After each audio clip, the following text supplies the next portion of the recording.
Hello. Welcome to Savannah, and I just want to say that all of the slides will be available at multiplechronicconditions.org following this conference, as well as all of the keynote speakers have been videotaped and will be available on YouTube. So I'm very grateful for our speakers this morning. I think we've learned a lot, and the purpose of this conference is to be able to help providers, interdisciplinary providers, the general public, anyone interested in healthcare to understand the changes that are currently happening at the federal level and how it's going to impact our practice. So I also want to talk about our sponsors and thank them for contributing to this conference and allowing such amazing speakers from Washington, D.C. and Ann Arbor, Michigan to be here with us today. So I have an opportunity to talk about my research, and I thought what a better opportunity to do this during lunch, because nobody wants to hear about research because it will make you sleep after lunch, right? So this is an opportunity to get the data out there and to show you what I'm learning about as it relates to taking care of the most fastest growing, most costly patient population in the United States. So I have a couple disclaimers. I am the director of the Multiple Chronic Conditions Resource Center and the president of Advanced Disease Concepts. So if we look at what's happening in the United States, and this actually follows a lot of the conversation that was this morning with Dr. Lin and Dr. Bierman, that the United States is changing. We're aging. And what's interesting, and I'm going to show a slide later, is that there was a new report that came out this week talking about the aging world and how it's not just in the United States, but it's across the globe, how we're aging. And the United States, and as you heard Dr. Lin and Dr. Bierman talk, over the next 4 decades, people aged 65 and older are going to make up the largest percentage of the US patient population. The ratio of people aged 65 and older to people 20 to 24 is expected to rise by 80% up until 2050. So it's amazing, we're aging, but nobody's going to be contributing to the Medicare resources for us to take care of us, right?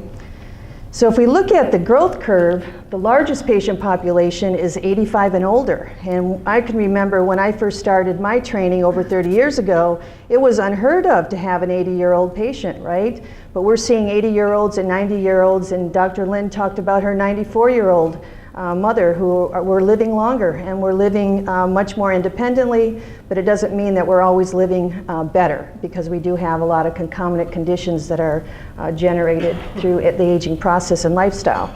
This is just another slide that just shows how the population is growing and aging at the same time.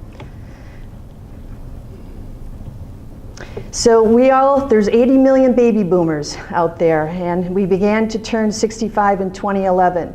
So as I just mentioned, we're living longer, but it doesn't mean that we're not living with more disability because of the concomitant conditions that are associated with behavioral lifestyle choices. If we look at multiple chronic conditions, Dr. Bierman spoke about this, Dr. Lin talked about this. There's huge initiatives at the federal level looking at multiple chronic conditions, and because it's so expensive. Right now, patients 65 years and older have 3 out of 4 Medicare beneficiaries have multiple chronic conditions, 2 out of 3 Medicare beneficiaries, and people with multiple chronic conditions are at risk for mortality and morbidity. And they have poor day-to-day functioning. And a lot of disease exacerbations occur in these patients, and those exacerbations are what putting people into hospital and creating their poor function and quality of life. Currently, about 66% of the total healthcare spending is associated with the care of over 1 in 4 Americans with multiple chronic conditions. So you can see a lot of money is going towards this patient population. And I'm not going to go over this slide. Dr. Bierman actually showed this slide earlier this morning. This comes from the CMS chart book that was published in 2012. This data was actually used to look at what were the multiple chronic conditions in our society. And if you look at this, almost every single disorder has more than 6 conditions. And particularly if we look at the most expensive diseases in the country, heart failure and COPD, they have almost 50% predictability to have more than 6 conditions. So not only did I say that the United States is aging, but this just came out this week. An Aging World 2015 International Population Report This is a huge document that was put together by the U.S. Department of Health and Human Services, the National Institutes of Health, National Institutes of Aging, the U.S. Census Bureau, and the U.S. Department of Commerce, Economics, and Statistics Administration. What this shows is that I pulled out some extracts from for the U.S. is that I thought it was interesting that this report identified America as the American wealth-health paradox, that we may be the wealthiest country, but we're certainly not the healthiest country. And all the initiatives that you're hearing about here are focused on changing a culture of health and improving outcomes in patients with multiple chronic conditions. Another thing that's interesting to me is that women are actually suffering chronic conditions more than men, and that we are living in the South, and I mentioned to Pastor Cutter, who's involved in the Medicaid project with me, that American men and women living in the poorer southern states have lower life expectancies than anywhere else in the U.S. So what an opportunity for us to demonstrate a difference here in Georgia. So because of all of this, we have the Affordable Care Act. And what's interesting, and I mentioned yesterday at the shared training approach, is that I hear so many different comments about the Affordable Care Act. Oh, it's going to be appealed. Oh, we're not even here. It's not even being used. But we're 6 years into it. And it's going to be a long time before we turn the momentum down. There's billions and billions of dollars that have been put into the Affordable Care Act to improve health care practices in the United States. And specifically, Title IV is focused on the prevention of chronic disease and improving public health. Huge initiatives, lots of money, looking at how we're going to improve health care in patients with multiple chronic conditions. And almost every single agency under the U.S. Department of Health and Human Services is involved in initiatives looking at multiple chronic conditions. So as I mentioned before, the most expensive diseases in the United States, and the one that we die the most from, heart failure. And you heard Dr. Miller talking about, if we invested into preventative measures in heart failure, maybe we wouldn't have this type of demographic in the United States. And the other one is chronic obstructive pulmonary disease. And my whole work is on symptom management. If we can take care of symptoms, we take care of a lot. So if patients have COPD or heart failure, they have exacerbations of their conditions. It's the exacerbations that are bringing in and out of hospital. And one of the main reasons why both of these diagnoses are on the penalty for readmission, Medicaid or Medicare readmission penalty. So for these diseases, not only do we have a prolonged course of disease and disability, but we also have the symptoms that accompany it, which further compromise quality of life. And if symptoms, as I mentioned earlier, are not treated, they do contribute to a decrease in quality of life. And my work with my ortho, sport, and spine colleagues here is to improve physical functioning in patients who have chronic pain. And we're doing it without opiates. So we have very progressive practice without the use of opiates. So not only do we have the demographics of chronic conditions that are growing in the United States, we also are looking at a physician shortage. And it's predicted that it's going to have a 17% increase because of the aging population, and that by 2025, there's going to be almost 90,000 shortages of primary care providers in the country. And what's interesting with this report that comes from the American Medical Colleges that was released a year ago is that the biggest shortage in physicians is going to be in oncology surgeons, oncology practice, and for other specialties.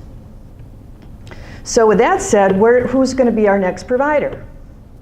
So I started looking and wanted to know what nurses know about chronic disease symptoms and self-management. So I'm going to run through some of these briefly. So my very first project was to look at undergraduate nurses. I wanted to look at nurses in their very last quarter of their study. So they would be considered as they enter into the role of the professional nurse. I used two universities, one here in one here in Savannah, and the other one in the Northeast. And the purpose was to compare baccalaureate nurses' students' self-perceived knowledge, what they actually thought they knew, and then compare it with what they actually knew. So we had, it was a faith-based program in the Southeast in Connecticut. We had 54 students there, and then 36 students here in the Southeast.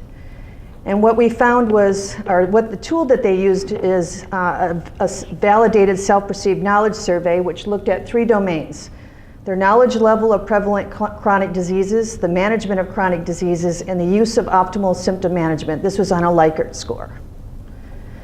From these students, they've identified that they knew the most about diabetes, which is important because that's the fastest growing disease in the country. Both cohorts scored the highest on assessment and referral, and the Southeast scored the highest on depression, and the Northeast scored the highest on dyspnea. And for those of you that are non-clinical, this is shortness of breath. Both cohorts scored the lowest on cachexia, and for those of you that don't know what cachexia means, that's muscle wasting and just the wasting that comes along with chronic conditions, particularly cancer and end-stage renal disease. Then after they did their self-perceived assessment, then they actually took a 45-item test, and these test questions came from continuing education modules that were online with the Georgia Nurses Association for continuing education credits. And what's interesting is that both schools scored less than 50% on this test. And these test questions are taken directly from the guidelines. So if you look at the plot, or the scatter plot, they almost look like the exact same numbers. So both schools, one a private school, one a state-funded school, both scored less than 50% on this examination. So then I wanted to look at graduate nurses. So the question for the graduate nurses were to evaluate the differences between undergraduate and graduate self-perceived knowledge when compared to their actual knowledge. And this was looking at master's students and doctoral students across the country. 3 emails went out to over 800 nursing programs that were identified through the American Association of Colleges of Nursing. The graduate program designees were asked to encourage student participation in this national project, and a linked survey monkey was embedded in the email. The survey was open and collected from May 1st, 2013 through March 2014. Student participation was voluntary and anonymous, and the majority of the students, let's see, they also completed the self-knowledge survey, and then they also completed the 45-item test. I just assumed that the graduate nurses would know so much more than the undergraduate nurses. 250 students completed the demographic information, and only 121 completed the survey. And we saw a drop-off as they started getting through the survey, so it was hard to quantify because we had to exclude those that dropped off. But my only assumption, our assumption, is they didn't know the answers. If they would have known the answers, they probably would have stayed with the test. The majority of the students, this is very sensitive here, the majority of the students were from the Southeast and the Midwest, followed by the Northeast, and we wanted to ask the question, how many of them were utilizing advanced directives, which I just saw a big blurb about that this week, that we're not using them appropriately, but about 87.5%, 88% were using the advanced directives. Graduate nurses scored almost similarly to undergraduate nurses, which were very interesting to me. So the graduate nurses also identified diabetes as their most knowledgeable disease, followed by obesity, cardiovascular, and COPD. And what's interesting, think about this. This is what they're thinking that they know, but I want to show you the outcomes from what they really know. So the lowest scores were cancer and HIV/AIDS. And what's the second cause of death in the United States? Cancer. And these are students who are studying to be nurse practitioner students. So the highest rated score was management and evaluation, the same as the undergraduates, followed by self-management, referrals, and follow-up care. But what's very interesting to me, in a group of graduate students who are studying to be nurse practitioners, they scored the lowest in intervention therapies and diagnostics. Dyspnea, or shortness of breath, received the highest score. Depression, fatigue, dysphagia, which is difficulty swallowing. And again, the last symptom that they were comfortable with was cachexia, or muscle wasting. And this is just a table that shows the BSN students, the graduate students comparing each other, and it's almost the same stuff, right? They're strongest in diabetes and obesity. Their weakest is in cancer and HIV/AIDS. And what's really interesting is that we had faculty at both of the schools, the undergraduate programs, that were experts in cancer and in renal disease.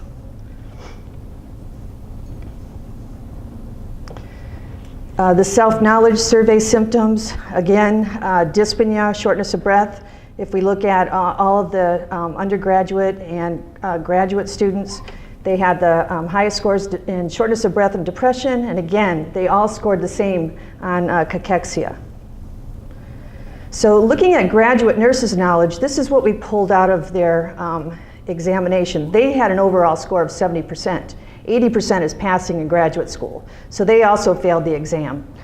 They didn't recognize shortness of breath as a cardinal symptom of heart failure. They didn't understand how to use a beta blockade in the management of heart failure, the most expensive disease and prevalent disease in the United States, right? They didn't identify pertinent laboratory findings for acute respiratory failure or the effects of malignancy on patient-centered outcomes. They were unable to identify specific diagnostics to determine renal failure or to understand what a low CD4 count meant, or in implementing cognitive assessment in confused patients. And also the use of anticonvulsants and antidepressants as adjunct analgesics for neuropathic pain, which is one of the most difficult pains to take care of. Also, their ability to evaluate depression in patients who are living with malignancy, and finally to recognize that Wellbutrin was a good antidepressant that didn't have sexual alterations or anticholinergic effects. So looking at that data, I wanted to look at, we did a systematic review, and I have Dr. Shaky, where are you? My co-investigator back there. We did a systematic review of the literature. Because of the federal initiatives and the demands of an aging society, we wanted to evaluate and analyze the academic preparation of graduate nurses who provide care and services to the escalating population of patients living with symptomatic chronic disease. We had 9 doctoral faculty members who were recruited from 5 universities: Georgia Southern, Sacred Heart University in Connecticut, the University of South Carolina, where Dr. Shaky was, and Armstrong Atlantic State University here in Savannah, as well as South University. And we used, as a systematic review, I'm not going to go through all of the research pieces of this, but we developed a protocol that directed the systematic review to reduce bias, and we had very specific search terms that were agreed upon by the collaboration. And the question that drove this systematic review is, what is the available evidence that suggests the inclusion of chronic disease, symptom, and self-care management content within graduate nursing curriculum? So we performed a comprehensive review of all the current databases. We wanted to make sure that this was what we proposed to look at, that we had literature that was not older than 8 years. We know that evidence is no longer evidence if it's older than 5 years. We also wanted to look at comparative studies of any design comparing curriculums. We were hoping that we could find research studies, and all of this was agreed upon by the collaborative. So we were seeking randomized controlled trials, meta-analysis or systematic reviews, non-randomized clinical trials, and because this is a qualitative a nursing study, we obviously had to look at qualitative studies. And I can tell you, having served on the Evidence Advisory Committee at CMS, they do not consider qualitative studies as part of the evidence looking at practices in the country. We excluded anything that was related to oncology evidence, undergraduate nursing education, observational studies, or case studies because of the low levels of evidence in this type of information. So as I said, we looked at every database: PubMed, Cochrane Collaborative, Medline, CINAHL, and we used every search term you can imagine that relates to chronic disease and symptoms. And as a result of not finding anything in Cochrane or Medline, we recruited 3 university librarians to help us to make sure that we were really exhausting the literature. Initially, we found 105 populations that were identified by the collaborative. We went back through the protocols and we knocked them down to about 38. Then there was 2 faculty who went through the 38 again, and we came up with 10 papers. And then 4 faculty looked at the 10 papers, we did a matrix, and then this was agreed upon by the 9 faculty members. And of these 10 publications, we identified groups of content: chronic disease, gerontological nursing, palliative care, end-of-life care, symptom management, self-care management, and those of us that are nurses are not surprised that we had something on nursing theory, right? 2 faculty member again went through those 10 publications, and 4 of them were deleted. All of the content from palliative and end-of-life care were all deleted because they did not talk about chronic disease and symptom management as it relates to chronic disease. It was more focused on end-of-life care. And then one publication from the UK was deleted because it was on education on dementia. So based upon the undergraduate and graduate nursing student findings, now we're looking at clinical graduate faculty. And this is the study that I'm involved in right now. We're about halfway through it. And I pulled some of the preliminary data to share with you here. But the question is, how does the graduate clinical faculty compared in perceived knowledge and actual knowledge in the management of the most common chronic conditions? This is an email that I received from one of my colleagues, one of the co-investigators. I took the names off, but she says, this is what we're going to find out. And what's interesting is that this faculty teaches a multiple chronic condition course. And she says, I remember looking at the survey that you wanted me and my colleague to complete, and I didn't know the answers to any of the questions. And I was going to have to look them up, so I didn't because of the time it would take. Do you want me to answer them blindly? I'm not sure of the purpose of the survey. And so we've targeted again the 800 nursing schools in the country. We're using the same approach that we did with the graduate student survey, all on SurveyMonkey. There's no identifiers to influence employment. And this is to gain an understanding of the basic knowledge on chronic condition management. To date, we have 83 respondents. Most of them are clinical doctorates and nurse practitioners. 72 of them are nurse practitioners that come from this 89. And then there's areas of self-perceived knowledge. They say they're knowledgeable about cardiovascular disease, diabetes, COPD, stroke, obesity. They're the least knowledgeable about cancer, end-stage renal disease, HIV, AIDS, and Alzheimer's. And doesn't that sort of show a thread of what I just showed you in the undergraduate and graduate students? They're knowledgeable about the assessment, evaluation, and referrals, and least knowledgeable about interventions and therapies. These are our next primary care providers, right? And as far as symptoms go, they're knowledgeable about shortness of breath, depression, insomnia, and fatigue. They're least knowledgeable about cachexia, malignant and non-malignant pain, and dementia.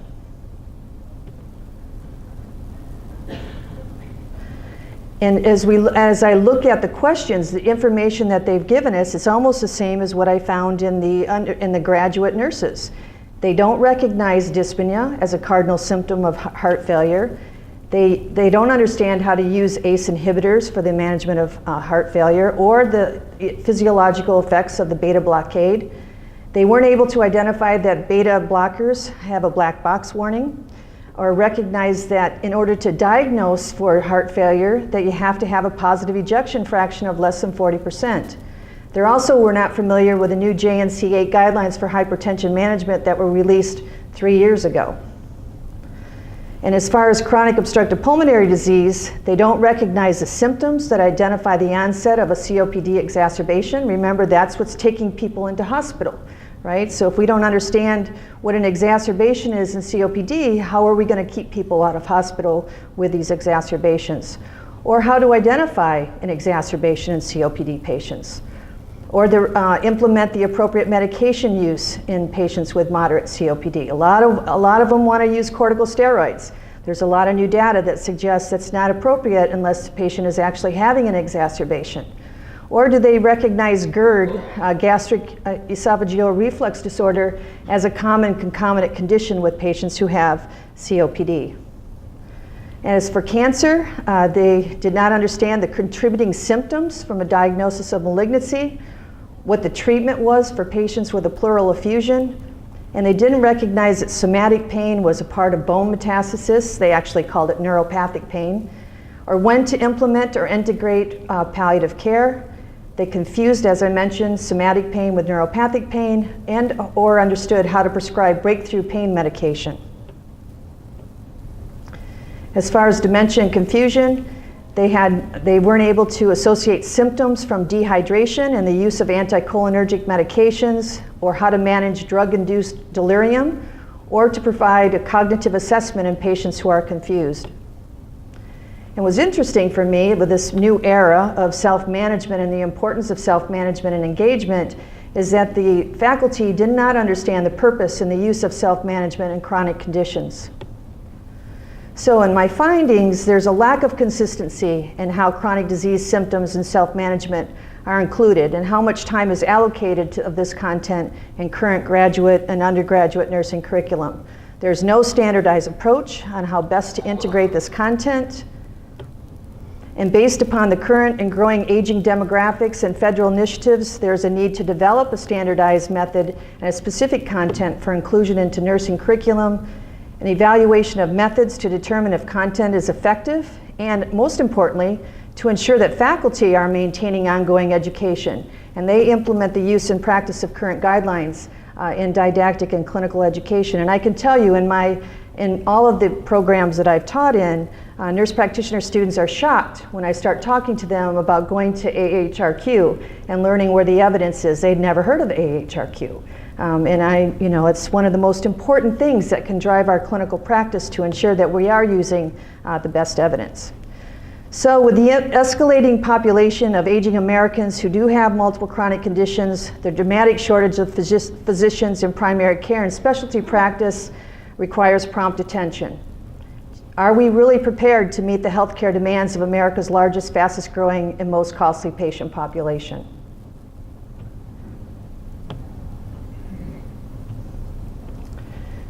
Thank you.